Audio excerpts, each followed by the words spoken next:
diberikan untuk kita. Lambang pemerintahan ada di atas daunnya, dan namanya disebutkan orang penasihat ajaib, Allah yang perkasa, Bapa yang kekal, Raja damai. Besar kekuasaannya, dan damai sejahtera tidak akan berkesudahan di atas tahta Daud dan di dalam kerajaannya, karena ia mendasarkan dan mengokohkannya dengan keadilan dan kebenaran dari sekarang sampai selama-lamanya. Gloria in excelsis Deo.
Hark the herald. Hark the herald angels sing, glory to the newborn King. Peace on earth and mercy mild, God and sinners reconciled. Joyful all ye nations rise, joy and earth and honest God. Christ is born in Bethlehem. Hark the herald. Hark the herald angels sing, glory to the newborn King. Oh, the herald means of peace, and the sun of righteousness, light and love to all he brings, bringing in the evening sun.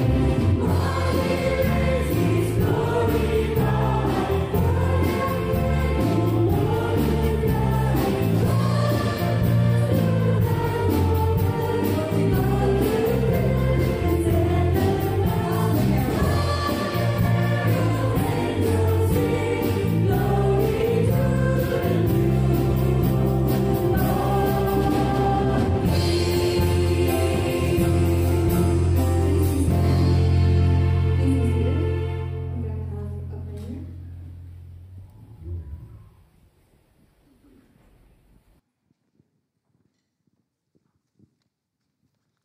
Mari kita berdoa. Terima kasih Tuhan Yesus atas malam hari ini yang telah Tuhan berikan kepada kami sehingga kami dapat merayakan hari kelahiran-Mu. Terima kasih atas 1 tahun ini yang kami boleh lalui dan semua berkat yang telah Tuhan karuniakan dalam hidup kami masing-masing. Ajari kami untuk selalu mengingat akan segala penyertaan Tuhan yang selalu setia di dalam hidup kami dan sukacita Natal yang boleh ada di hati kami masing-masing. Kami berdoa untuk ibadah malam hari ini, biarlah kami semua dapat merenungkan apa Natal itu sesungguhnya untuk kehidupan kami. Sertai semua orang yang terlibat dalam pelayanan malam Natal ini, biarlah Tuhan yang boleh sertai mereka satu persatu. Terima kasih Tuhan Yesus, dalam nama Allah Bapa, Putra, Roh Kudus, kami berdoa. Amin. Thank you. Now we're going to have a performance from the Sunday School kids from Arise.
We begin our story in the far, far east. There lived three magi, aged 50 at least.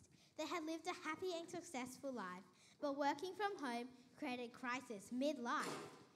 They longed for something meaningful to do beyond making money and buying new shoes, so they decided to journey out to the west to see the wild world and find the life that was very best.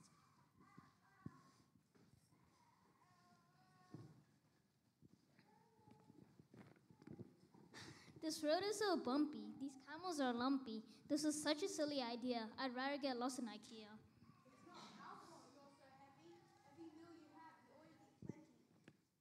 Hold on, is that a star? It's bigger than usual. Is a sign. Maybe we should follow the star. It beats Google Maps used in a dark. Yeah, it's better to travel by night, so we won't be scorched by the desert here.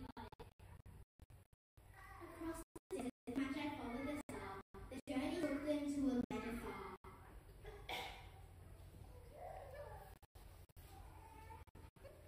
Meanwhile, the word was getting around that the star meant someone big to be found. The word got to King Herod in Jerusalem, and he was determined to put an end to them.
shines over the palace.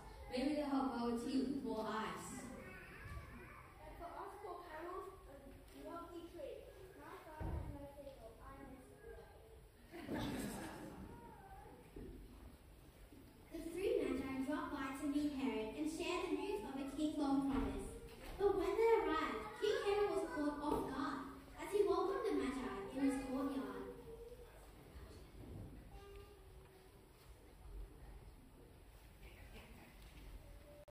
Your Majesty, thanks for welcoming us. We follow the star and we're here to discuss the things we studied, the things we see, the fulfillment of an ancient dream. We're looking for the King of the Jews. His star has risen. He'll bring change in you. This fulfillment of many prophecies, the long-promised King, will set us all free. Freedom from the curse of sin that we Adam were all born in. We've come to pay this homage tonight. We'll love you and help. That will be a delight. What? A kid? But I'm not the dad. A new king to me? That sounds bad. Dear madam, I've heard of this prophecy too. In chapter 7 of Samuel book 2. An eternal kingdom that will bless the whole world. Ruled by a king that's who's not me, that makes my hair curl. Please help me find this newborn king so I can also work for him. Yes, King Herod, we'll do as you say. We'll find him quickly and show you the way. When you do find him, you come right back. I'll send my men to throw him in a sack. Excuse me, King Herod. What do you mean? Did I hear wrong? Do my ears need to clean? My man will bring a sack of new toys. I'll send him some gifts. Great for young boys. What on earth? You have so fast. I don't trust the Guys, King Herod, we'll be on our way. We'll come back to you with the news of the baby. How old is the baby right there? Even big.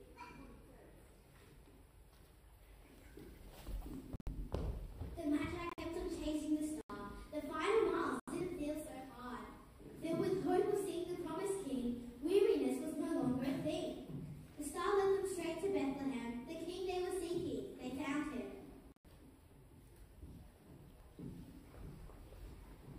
Greetings to you Jews. We mean you no harm. We have some gifts for the child in your arms. I bring frankincense, it's most divine, for the King who saved us in his time. And I bring to him a big pile of gold. Through high inflation, gold's value will hold. I know that nappies and milk are so pricey. You can stop eating cheap meat that smells spicy. And lastly, here I bring you some myrrh, a famous resin for body and stir. This king will die to pay the price for our sin, to make us right with God. That's a massive win. A strange gift is made to a new king. But what do we know? We're just coming to sing. After their meeting, an angel warned them to stay away from Herod, who stays condemned. The magi traveled all the way home. It was a straight journey, no need to run.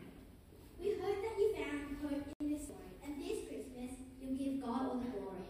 Jesus' birth means we can be right with God above. The best present of all is his unfailing love. And with this reminder in the season of cheer, Sunday School wishes you a Merry Christmas and a Happy New Year.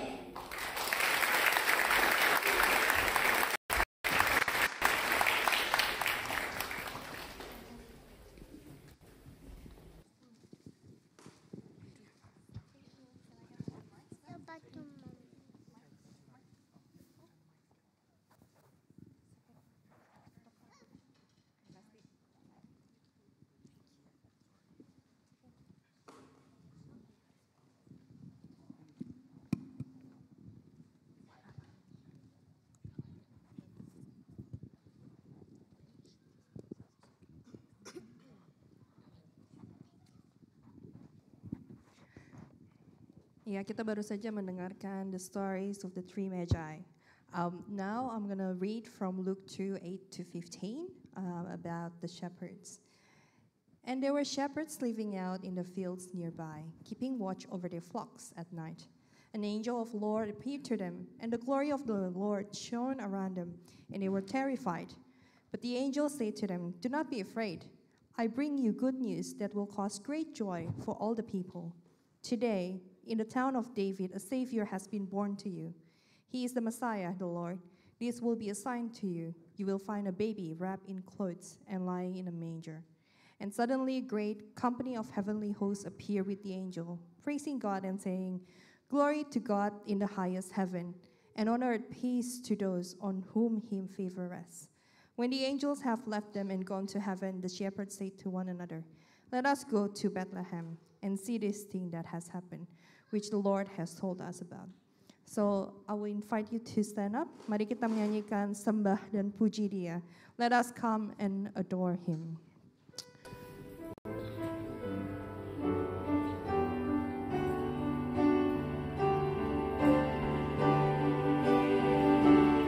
Oh, come, let us adore Him.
Pada hari ini yang akan diikuti dengan khotbah.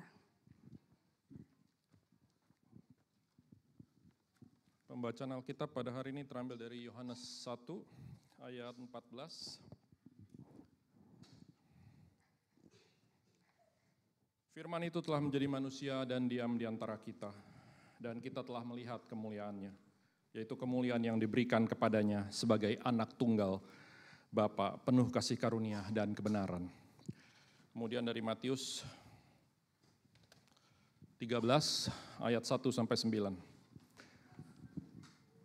Pada hari itu keluarlah Yesus dari rumah itu dan duduk di tepi danau. Maka datanglah orang banyak berbondong-bondong lalu mengurumuni Dia sehingga Ia naik ke perahu dan duduk di situ. Sedangkan orang banyak semuanya berdiri di pantai, dan Ia mengucapkan banyak hal dalam perumpamaan kepada mereka. Katanya, adalah seorang penabur keluar untuk menabur. Pada waktu Ia menabur, sebagian benih itu jatuh di pinggir jalan, lalu datanglah burung dan memakannya sampai habis. Sebagian jatuh di tanah yang berbatu-batu, yang tidak banyak tanahnya, lalu benih itu pun segera tumbuh karena tanahnya tipis. Tetapi sesudah matahari terbit layulah ia dan menjadi kering karena tidak berakar. Sebagian lagi jatuh di tengah semak duri, lalu makin besarlah semak itu dan menghimpitnya sampai mati. Dan sebagian jatuh di tanah yang baik, lalu berbuah, ada yang 100 kali lipat, ada yang 60 kali lipat, ada yang 30 kali lipat. Siapa bertelinga hendaklah ia mendengar. Lalu ayat 18 sampai 23, karena itu dengarlah arti perumpamaan penabur itu kepada setiap orang yang mendengar firman tentang kerajaan sorga, tetapi tidak mengertinya. Datanglah si jahat dan merampas yang ditaburkan dalam hati orang itu. Itulah benih yang ditaburkan di pinggir jalan. Benih yang ditaburkan di tanah yang berbatu-batu ialah orang yang mendengar firman itu dan segera menerimanya dengan gembira. Tetapi ia tidak berakar dan tahan sebentar saja. Apabila datang penindasan atau penganiayaan karena firman itu, orang itu pun segera murtad. Yang ditaburkan di tengah semak duri ialah orang yang mendengar firman itu, lalu kekhawatiran dunia ini dan tipu daya kekayaan menghimpit firman itu sehingga tidak berbuah. Yang ditaburkan di tanah yang baik ialah orang yang mendengar firman itu dan mengerti. Dan karena itu ia berbuah, ada yang 100 kali lipat, ada yang 60 kali lipat, ada yang 30 kali lipat. Kiranya Tuhan memberkati firman-Nya.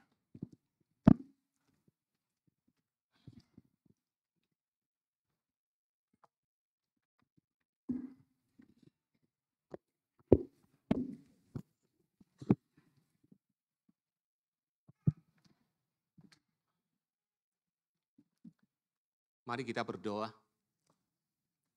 Bapa di dalam sorga, kami berterima kasih untuk sore hari ini Tuhan. Untuk kesekian kalinya Tuhan memberikan kami kesempatan untuk memperingati akan kelahiran Juru Selamat dunia, Yesus Kristus. Bapa di sorga kami berdoa, di tengah-tengah hirup pikuk orang merayakan Natal, yang sesungguhnya hanya bersifat tradisi Tuhan, bukan esensi. Orang merayakan tradisi Natal, tapi mereka tidak menerima Yesus sebagai Tuhan dan Juru Selamat yang sudah lahir ke dunia ini. Kami tidak ingin Tuhan merayakan hanya sekedar tradisi, tapi kami ingin sungguh-sungguh Tuhan, momen ketika kami memperingati Natal, itu adalah momen di mana kami mengingat dan kami bersyukur bahwa 2000 lebih tahun yang lalu, Yesus Kristus, Allah berinkarnasi menjadi manusia, supaya manusia yang hidup dalam dosa, yang tidak ada pengharapan, boleh mendapatkan keselamatan yang kekal. Kami berdoa Tuhan untuk ibadah kami pada sore hari ini. Kiranya Tuhan boleh memberkati dan firman yang akan kami dengarkan bersama-sama. Tuhan boleh berbicara kepada setiap kami. Dalam nama Tuhan Yesus Kristus kami berdoa. Amin. Shalom, selamat sore dan selamat Natal untuk kita semua. Bapak Ibu Saudara, hari ini kita akan merenungkan sebuah topik, Kristus lahir di hatiku. Apa itu Natal? What is Christmas? Saudara, Yohanes 1 ayat 14 mengatakan, firman itu telah menjadi manusia dan diam di antara kita. Itulah arti Natal. Natal artinya kelahiran. Kelahiran siapa? Kelahiran Yesus Kristus, Juru Selamat dunia. Siapakah Yesus Kristus? Yesus Kristus adalah Allah. Dan Yesus Kristus adalah Allah yang berinkarnasi menjadi manusia. Lahir sebagai manusia. Untuk apa? Apa tujuannya? Apa misinya? Yesus Kristus lahir sebagai manusia. Tujuannya adalah untuk mati di atas kayu salib, menebus kita dari dosa, memberikan kita keselamatan yang kekal. Dan Bapak Ibu Saudara, hari ini tema kita adalah Yesus lahir di hatiku. Ini sebuah tema yang kelihatan sederhana, tetapi sesungguhnya tema ini tidak mudah. Apakah mungkin bagi kita untuk menjadikan hati kita sebagai tempat di mana Yesus Kristus lahir? Manusia yang penuh dengan dosa seperti kita, apakah hati kita layak menjadi tempat di mana Yesus lahir? Dan hal itu juga sulit bagi Tuhan. Apa mungkin Tuhan yang begitu suci, begitu mulia, begitu tinggi, mau lahir di dalam hati kita, manusia yang berdosa?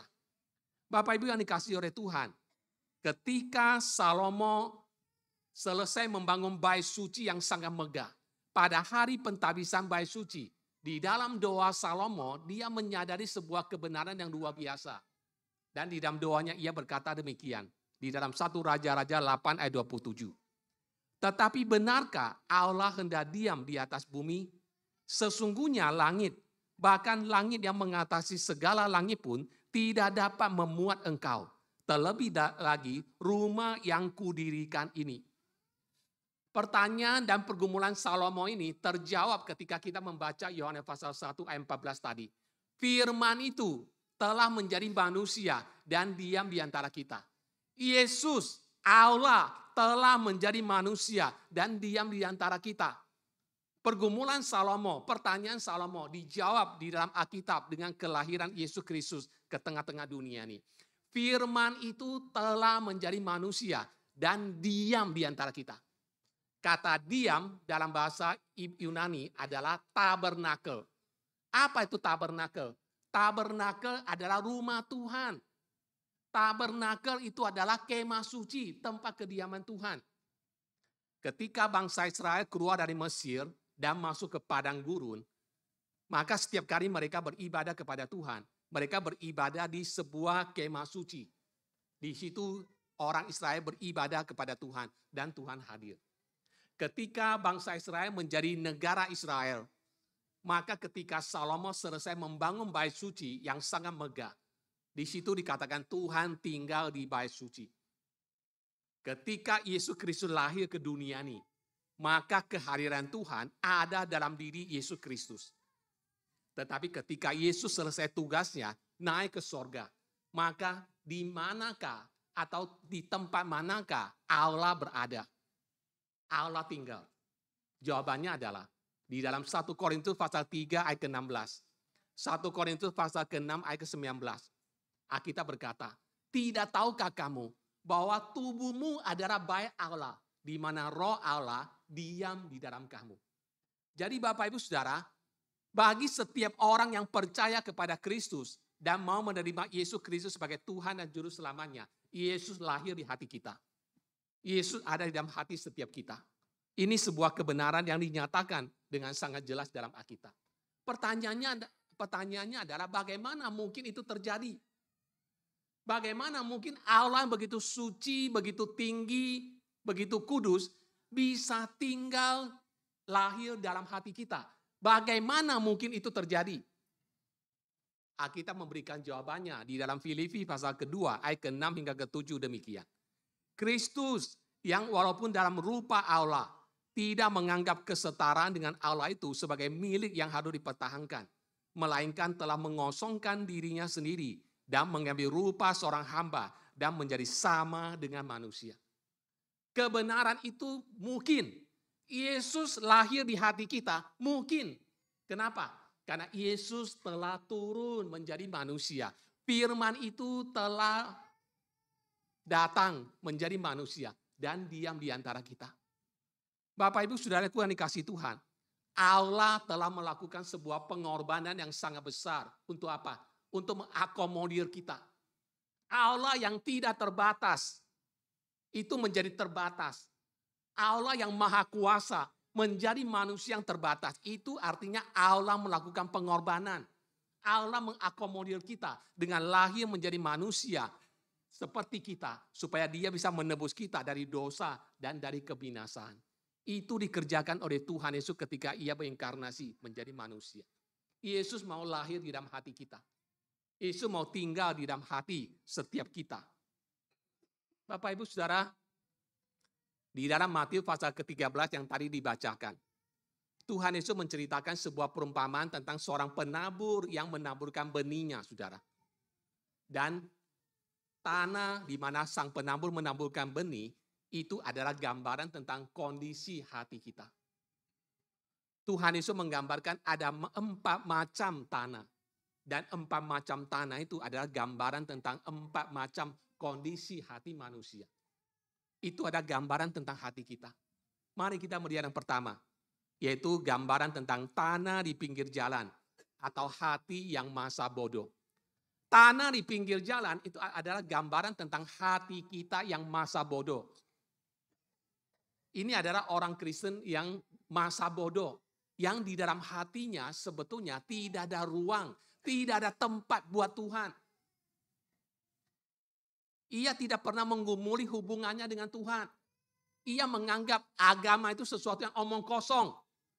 Ia menganggap kekristenan itu sesuatu yang omong kosong, cuma buang waktu. Dalam hatinya, dalam hidupnya, tidak ada ruang, tidak ada tempat buat Tuhan. Orang seperti ini, kalau datang ke gereja, itu selalu terlambat. Orang seperti ini kalau datang ke gereja, itu tidak pernah mempersiapkan dirinya untuk beribadah kepada Tuhan. Orang seperti ini, kalau lagi kebaktian, maka ketika udah mulai mau khotbah, maka waktunya dia mulai tidur. Atau dia mulai buka-buka HP, dia mulai mungkin dia searching internet segala macam. Atau nonton drama Korea. Orang seperti ini, kalau di dalam kehidupan sehari-hari, dia tidak pernah mau berdoa, kecuali kepepet. Dan dia tidak pernah membaca kitab. Bahkan di gereja pun dia tidak pernah membaca kitab. Ini adalah gambaran pertama, kondisi hati kita. Kondisi hati kita yang masa bodoh. Di mana di dalam hati kita tidak ada tempat, tidak ada ruang buat Tuhan. Di dalam hidup kita, di dalam hati kita. Kedua, saudara, kondisi tanah yang berbatu-batu. Ini adalah gambaran tentang hati kita yang dangkal, saudara. Ini adalah gambaran tentang orang Kristen yang cenderung emosional. Imannya itu tidak punya akar, imannya itu tidak bertumbuh. Orang Kristen seperti ini mengatakan bahwa Tuhan itu baik kalau dia diberkati Tuhan. Kalau doanya dijawab, dia mengatakan Tuhan itu baik. Tuhan itu maha kuasa. Kalau dia diberkati Tuhan, dia mengatakan Tuhan itu baik, Tuhan itu maha kuasa. Tetapi kalau doanya tidak dijawab, kalau terjadi pergumulan, masalah dalam kehidupannya, maka imannya juga berubah. Kalau kondisi hidupnya berubah, imannya juga berubah. Dia mengatakan Tuhan ada Tuhan yang dia kasihi. Kalau hidupnya diberkati Tuhan, dia tidak sakit. Semua pekerjaannya lancar, keuangannya lancar, seluruh hidupnya makmur. Maka dia mengatakan Tuhan itu baik, Tuhan itu berkuasa. Tetapi ketika terjadi pergumulan dalam hidupnya, ketika terjadi masalah dalam kesehatannya, ketika terjadi masalah dalam pekerjaan usahanya, terjadi masalah dalam keluarganya, dan dia mulai mengatakan, kenapa Tuhan tidak tolong saya? Kalau Tuhan maha kuasa, kenapa Tuhan tidak tolong saya? Kalau Tuhan mengasihi saya, kenapa Tuhan izinkan semua kesulitan itu terjadi dalam kehidupannya? Kondisinya berubah, imannya juga berubah. Itu orang Kristen yang emosional, yang moodnya itu berubah-berubah. Sesuai dengan situasi. Itu adalah gambaran orang Kristen yang dikatakan hatinya dangkal. Tanah di tengah batu-batuan, saudara. Orang seperti ini kalau datang ke gereja, dia tidak suka dengar kalau khotbah itu mengupas Alkitab. Bicara menggali Alkitab dengan dalam. Dia tidak suka. Kalau dengar pendeta mulai menggali Alkitab dalam-dalam, maka dia mulai tidur. Atau dia mulai geleng-geleng kepala, dia mulai diri kanan, diri sini. Tidak konsentrasi, saudara. Nggak suka. Bagi dia khotbah yang bagus itu khotbah dari awal hingga akhir. Ada cerita-cerita lucu. Ada lelucon-lelucon yang mengocok perutnya. Bagi dia itu khotbah yang bagus. Tapi kalau khotbah mengulas Alkitab, mendalami Alkitab, bagi dia itu bukan khotbah yang bagus. Itu adalah gambaran orang yang imannya dangkal. Spiritualitasnya dangkal. Itu kondisi yang kedua, kondisi hati kita. Sekarang kita lihat yang ketiga, saudara. Hati yang dipenuhi dengan semaduri. Ini adalah gambaran orang Kristen yang sebetulnya dalam hatinya sudah ada ruang, sudah ada tempat buat Tuhan. Tetapi Bapak Ibu Saudara, pada waktu yang sama, hatinya juga ada tempat buat segala macam keinginan duniawi. Segala macam keinginan duniawi, segala macam kemewahan, segala macam kekayaan dunia, saudara. Dia dalam hatinya sudah ada ruang buat Tuhan. Dia menggumuli imannya. Dia baca Alkitab, dia berdoa, dia ke gereja dengan setia. Tapi pada saat yang sama, dalam hatinya juga ada tempat buat segala kemewahan. Segala kesenangan, segala materi, segala hal yang ditawarkan oleh dunia. Juga ada tempat untuk mereka atau untuk itu semua. Saudara, 1 Yohanes 2 ayat 16 hingga 17 mengatakan, sebab semua yang ada dalam dunia, yaitu keinginan daging, keinginan mata, keangkuhan hidup, bukanlah berasal dari Bapa, melainkan dari dunia. Dan dunia ini sedang lenyap dengan keinginannya. Tapi orang yang melakukan kehendak Allah tetap hidup selama-lamanya. Saudara, orang Kristen macam yang ketiga ini adalah orang Kristen yang dalam hatinya sudah ada ruang buat Tuhan. Ada tempat buat Tuhan. Tapi pada saat yang sama juga ada ruang, juga ada tempat buat dunia. Ibaratnya kita itu berdiri berpijak di dua perahu. Ini mau, ini juga mau.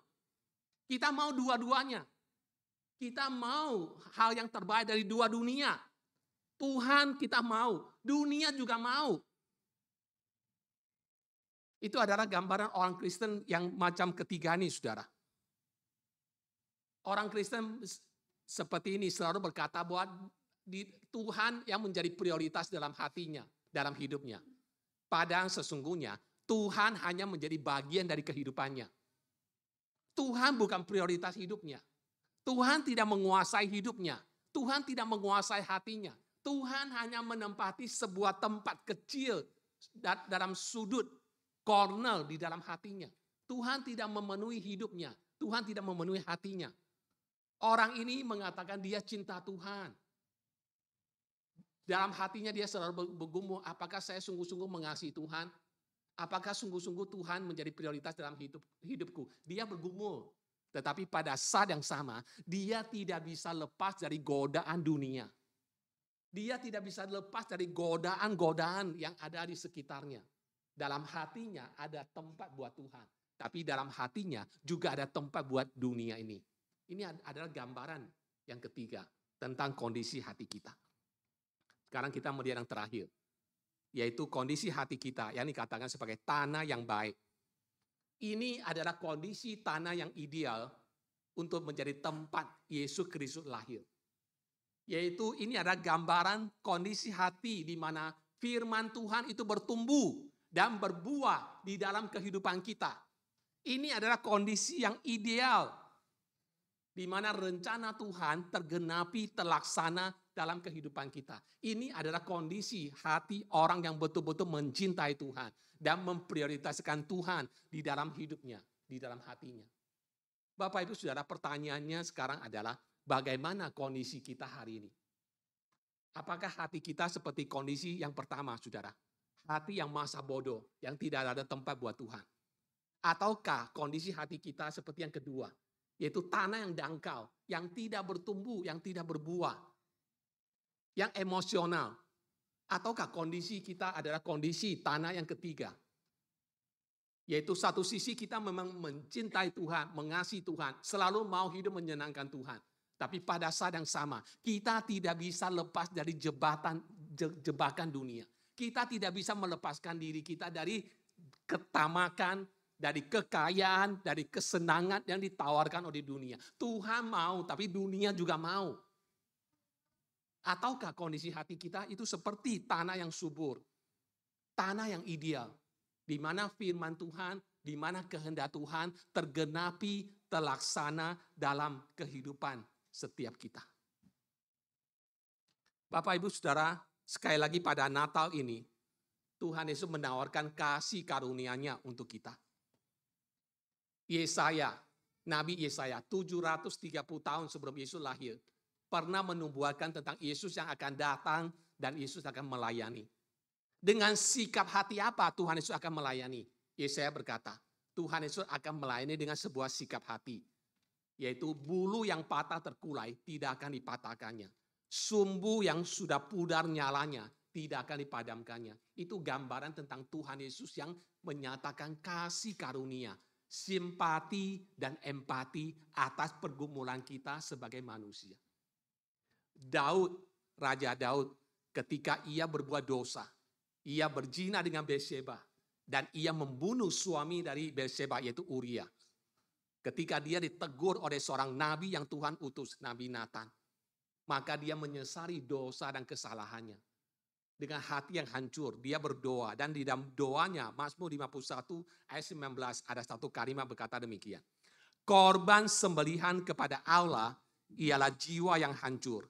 Hati yang patah dan remuk tidak akan kau pandang hina ya Allah. Saudara, Yesaya kembali menggaungkan doa ini di dalam Yesaya 57 ayat 15. Saya bacakan. Sebab beginilah firman yang maha tinggi dan yang maha mulia, yang bersemayam untuk selamanya dan yang maha kudus namanya. Aku bersemayam di tempat tinggi dan di tempat kudus, tapi juga bersama-sama orang yang remuk dan rendah hati, untuk menghidupkan semangat orang-orang yang rendah hati dan untuk menghidupkan hati orang-orang yang remuk. Saudara, perhatikan. Dalam ayat ini kita menemukan keunikan ajaran dari iman Kristen. Dalam ayat ini kita menemukan apa yang menjadi keistimewaan ajaran iman Kristen. Saudara, di dalam ayat ini kita menemukan Allah yang kita percaya adalah Allah yang transenden.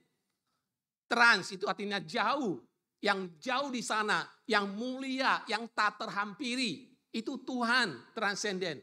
Tetapi pada saat yang sama, Tuhan yang kita percaya itu Tuhan yang imanen, Immanuel. Tuhan bersama dengan kita, Tuhan dekat dengan kita, Tuhan berada dan diam bersama-sama dengan kita. Saudara, ini adalah keunikan dari iman Kristen. Transendensi Allah, Allah yang jauh di sana, yang mulia di sana, itu dikatakan dalam kalimat. Sebab beginilah firman yang maha tinggi dan yang maha mulia, yang bersemayam untuk selamanya dan yang maha kudus namanya. Aku bersemayam di tempat tinggi dan di tempat kudus. Allah kita adalah Allah yang transenden. Ia maha kudus, ia maha mulia, ia tak terhampiri. Tetapi Allah kita juga ada Allah yang Immanuel di dalam kalimat. Tetapi juga bersama-sama orang yang remuk dan rendah hati, untuk menghidupkan semangat orang yang rendah hati dan untuk menghidupkan hati orang-orang yang remuk.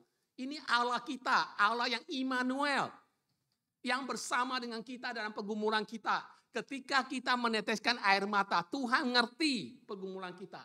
Ketika kita dalam sakit penyakit, Tuhan ngerti pergumulan kita. Ketika kita dalam pencobaan, ketika kita dalam kesusahan, ketika kita dalam pergumulan, Tuhan kita, Tuhan yang mengerti. Kenapa dia mengerti? Karena Allah berinkarnasi menjadi manusia. Firman itu telah menjadi manusia dan diam di antara kita. Karena Yesus Kristus adalah Allah menjadi manusia, maka dia mengerti pergumulan manusia.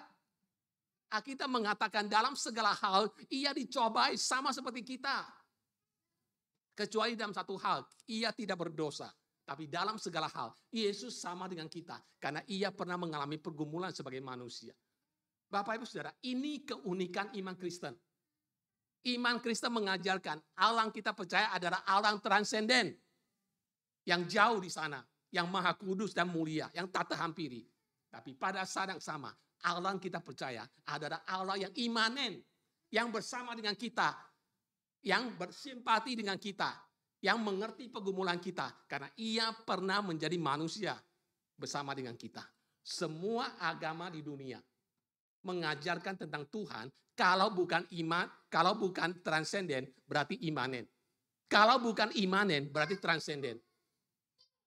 Agama yang Allahnya transenden itu bisa kita lihat di dalam ajaran agama-agama di mana Allah yang begitu tinggi, begitu menakutkan dan tak terhampiri. Dan untuk menghadapi, untuk menyenangkan Allah seperti ini yang begitu tinggi, begitu transenden itu adalah dengan menaati hukum-hukumnya tanpa cacat dan celah. Karena kalau kita melanggar perintahnya, hukumnya, maka kita akan dihukum dengan hukuman yang sangat mengerikan. Itu Allah yang transenden. Allah yang imanen itu bisa kita lihat di dalam agama-agama yang percaya kepada dewa-dewi. Misalnya dewa-dewi dari Yunani kuno. Yang seringkali Allahnya, ilah-ilahnya itu memiliki moral yang kadang-kadang lebih buruk dari manusia. Allah yang bisa dipermainkan, ilah yang bisa dipermainkan, yang bisa dimanipulasi, yang bisa disuap-suap dengan persembahan tertentu. Tetapi Bapak Ibu Saudara, iman Kristen mengajarkan Allah yang transenden. Tetapi pada saat yang sama, ia juga turun ke dunia, Allah yang imanen, untuk menyelamatkan kita dari dosa, dari kebinasaan. Apa itu Natal? Natal artinya Kristus lahir. Untuk apa dia lahir? Ia lahir karena ia tahu manusia binasa dalam dosa. Manusia tidak bisa menyelamatkan dirinya. Apapun yang ada dalam dunia ini tidak bisa tolong manusia. Ekonomi tidak bisa menolong manusia. Teknologi tidak bisa menolong manusia. Ilmu pengetahuan tidak bisa menolong manusia. Satu-satunya yang bisa menolong kita atas dosa adalah Allah menjadi manusia untuk mati bagi kita, menebus kita untuk menyediakan keselamatan untuk kita. Yesus ingin lahir di hati kita. Maukah kita membuka hati kita? Apapun kondisi hati kita, kita datang kepada Tuhan. Kita mohon belas kasihannya supaya Tuhan boleh menyucikan hati kita dari segala kecemaran. Menyucikan hati kita dari segala motivasi yang salah. Dan kita mohon supaya Kristus mau lahir di hati kita. Memperbaharui hati kita. Memperbaharui hidup kita. Agar hidup kita boleh berkenan kepadanya. Kiranya Tuhan memberkati kita semua. Mari kita berdoa. Bapa di dalam sorga, kiranya di dalam momen Natal ini Tuhan, kebenaran Tuhan sekali lagi boleh berbicara kepada kami. Supaya di tengah-tengah hidup pikuk Natal, di mana orang merayakan Natal hanya sekedar karena tradisi yang ditandai dengan belanja, dengan pesta pora, dengan segala macam kemewahan yang ada.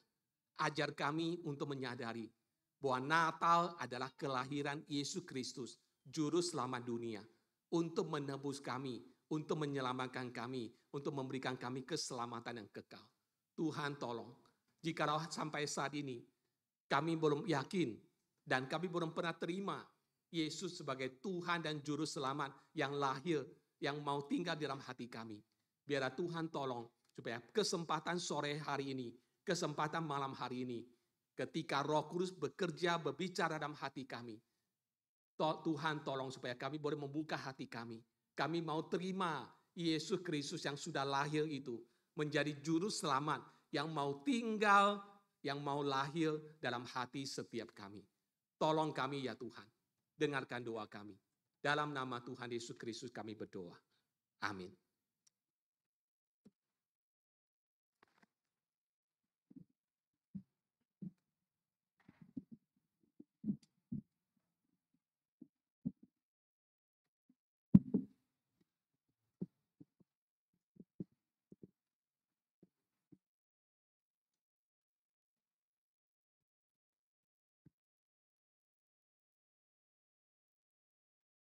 Natal identik dengan hadiah, dengan lampu-lampu yang gemerlapan, dengan pesta. Tetapi arti Natal yang sebenarnya adalah anugerah Allah yang terbesar ketika Dia mengirim putranya yang tunggal untuk menjadi juru selamat bagi semua orang yang percaya.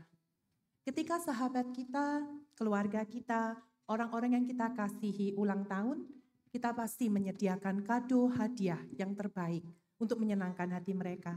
Pada sore hari ini, kita merayakan hari ulang tahun dari Tuhan kita Yesus Kristus. Marilah kita bersama-sama memberikan persembahan yang terbaik sebagai ungkapan kasih sayang Allah dan penyertaan selama tahun 2023 ini. Singer akan menaikkan pujian Oh Holy Night dan Asher akan mengarahkan kita semua untuk memberikan persembahan ke dalam palungan ini.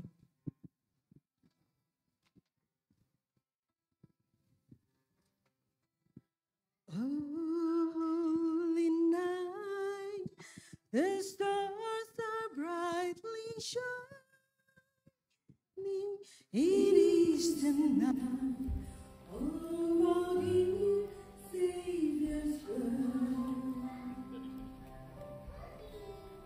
Long lay the world in sin and error crying.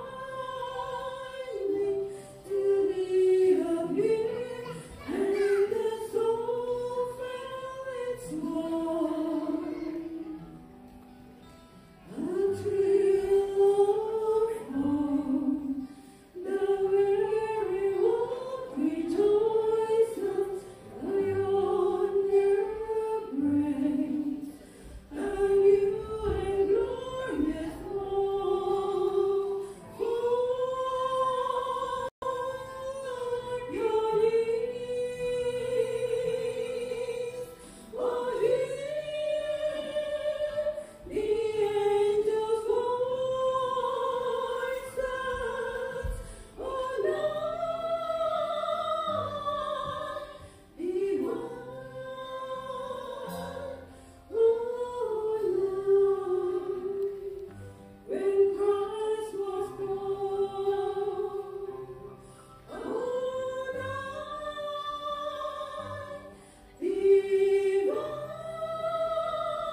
Mari kita berdoa.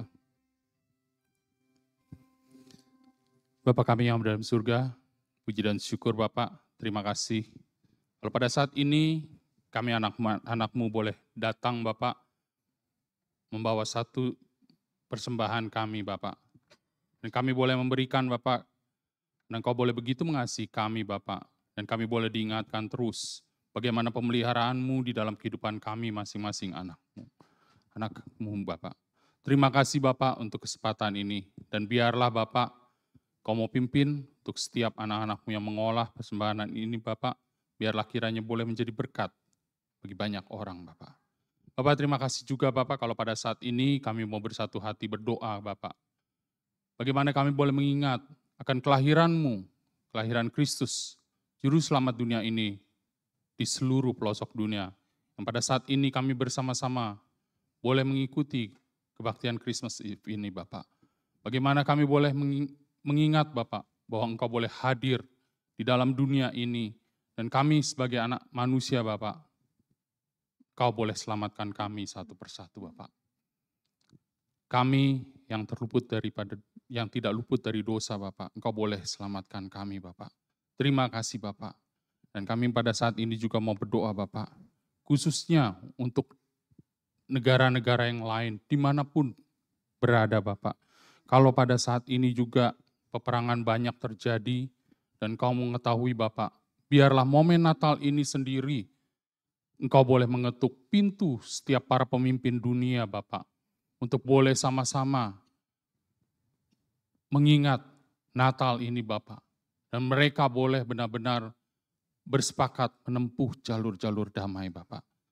Dan biarlah momen Natal ini bersama-sama dengan para pemimpin dunia, dimanapun mereka berada Bapak, apapun yang saat ini sedang mereka kerjakan Bapak, biarlah ego itu tidak terus-terusan berkobar Bapak, tapi ada damai Natal yang boleh benar-benar mereka boleh bawakan dalam memimpin negara masing-masing Bapak. Terima kasih Bapak untuk kesempatan kami boleh bersama-sama berdoa Bapak, dan kami mau serahkan doa kami ini hanya ke dalam tanah Putra-Mu Tunggal Tuhan kami Yesus Kristus. Kami telah berdoa dan mengucap syukur. Amin. Let us continue the story of these shepherds that heard the good news from the angels. So they hurried off and found Mary and Joseph and the baby who was lying in a manger. When they have seen him, they spread the word concerning of what have been told them about this child. And all who heard it were amazed at what the shepherds said to them. But Mary treasured all these things and pondered them in her heart. The shepherds returned, glorifying and praising God for all the things they have heard and seen, which were just as they have been told. On the 8th day, when it was time to circumcise the child, he was named Jesus, the name the angel has given him before he was conceived.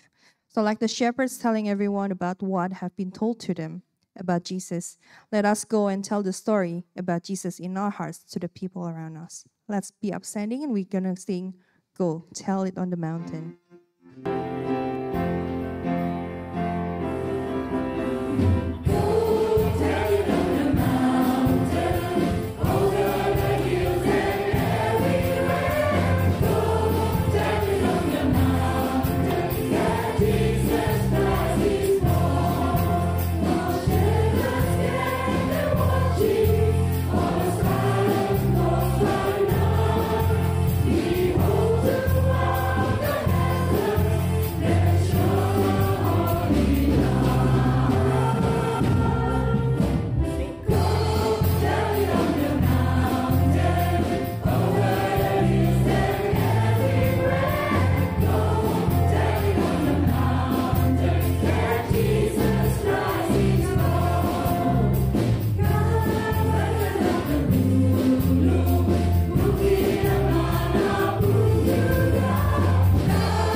Mari kita kembalikan segala pujian dan hormat kepada Allah Tritunggal. Now unto Him.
Jemaat yang dikasihi Tuhan, kembalilah ke dalam kehidupan saudara masing-masing, ke dalam tugas dan pekerjaan saudara masing-masing dengan menerima berkat dari Allah Tritunggal. Anugerah dari Tuhan kita Yesus Kristus, cinta kasih dari Allah Bapa kita, persekutuan dari Allah Roh Kudus senantiasa beserta dengan saudara sekalian mulai malam ini sampai selama-lamanya. Amin.